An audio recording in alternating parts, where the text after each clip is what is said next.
Happy Rakshabandhan ભાઈ ભાભી. લે આજે હું નહીં તો કોણ હે? આજે તો રક્ષાબંધન છે. આજે તો બધી ફયુનો પૈસા કમાવાનો દિવસ હોય. તે તાર પપ્પા હાચીને ક્યાં ગયા? તો જા હટ એને બોલાય એને કઈ ફાય રાખડી બાંધવા આવ્યા છે. જા જા જા લાય તારો હાથ આગળ લાય.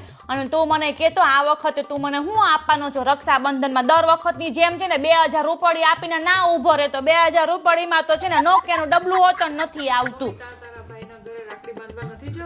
લે તું હજી સુધી તારા ભાઈને તું રાખડી બાંધવા નથી ગઈ? તો જયા હોય ને હે.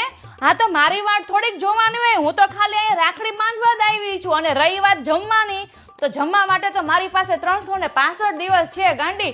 તું તારા ભાઈને છે ને જા રાખડી બાંધે હો. લાય તને ઓતન રાખડી બાંધો લાય. નણંદબા આજે તમારા ભાઈનો ફોન આવ્યો કે અહીંયા જ આવી જાય છે રાખડી બંધાવા, તો તમે અહીંયા જ રોકાઈ જાઓ. ના ના તારો ભાઈ આવે તો મારે થોડુંક રોકાવાય હે. અરે નણંદબા રોકાઈ જાઓ ને, જમીને જજો, આજ તો શ્રીખંડ બનાવવાની છે.